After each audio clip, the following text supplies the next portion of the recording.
el título del libro es Populista, ¿no? Con signos de admiración, y toma como foco o como centro de análisis a los líderes del llamado socialismo del siglo XXI, ¿no? La Pink Tide o la marea roja. Will Grant ya está en contacto con nosotros. Will, muchísimas gracias por este diálogo. Era una entrevista que quería hacer hace tiempo, así que doblemente agradecida. Muchas gracias por tenerme. Un placer estar aquí con ustedes. Bueno, ¿durante cuánto tiempo trabajaste cubriendo América Latina? Pues, demasiado, o sea, ya son muchos años. Ya yo empecé a viajar a la región en medianos de los años 90 y hice un máster en asuntos latinoamericanos en Londres. Al terminar entré en la BBC, en lo que era entonces Radio para América Latina. Y poco a poco iba subiendo y desarrollando en la organización para luego llegar a ser editor de asuntos latinoamericanos para el Servicio Mundial de Radio.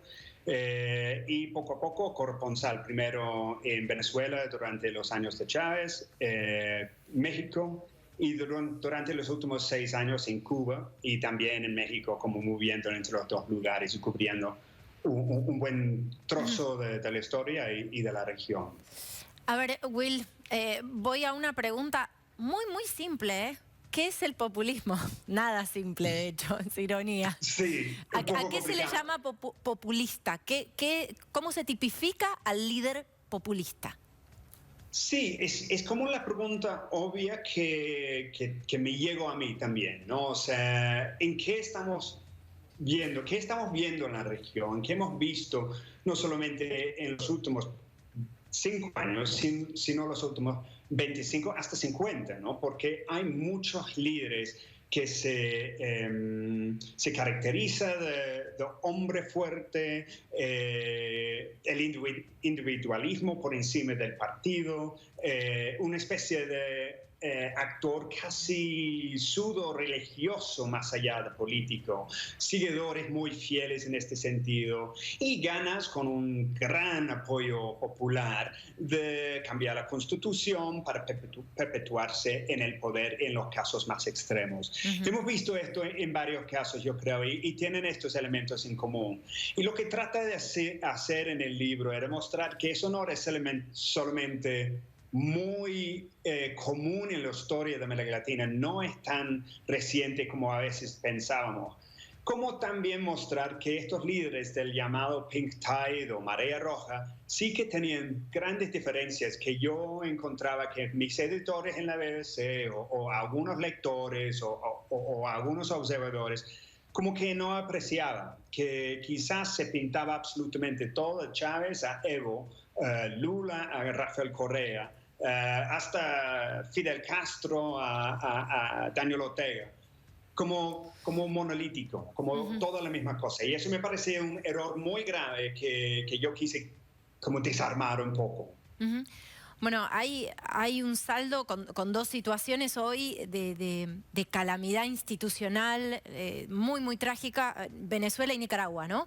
¿Qué mirada tenés sobre estos 2 casos en particular?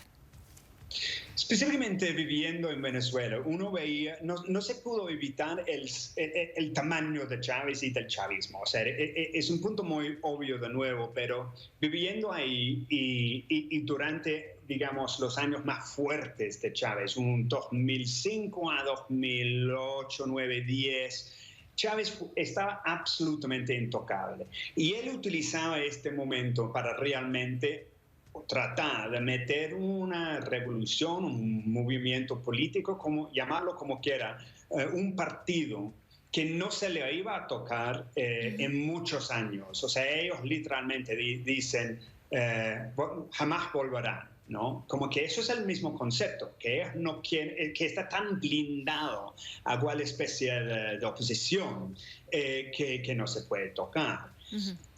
Luego, obviamente, él muere de cáncer y ha heredado este concepto a Nicolás Maduro. Y para establecer esto en frente de protestas fuertes, han utilizado la fuerza. Para hacer esto en contra elecciones, pues dicen que las elecciones no son limpios ni fiables, etcétera, etcétera. Y pues Daniel Ortega se ve evidentemente parte de la misma mismo panorama. Es un señor que estuvo en el poder durante la Guerra Fría y la versión de él hoy mismo ha aprendido mucho durante el tiempo que estuvo fuera del poder y del chavismo mismo, yo creo.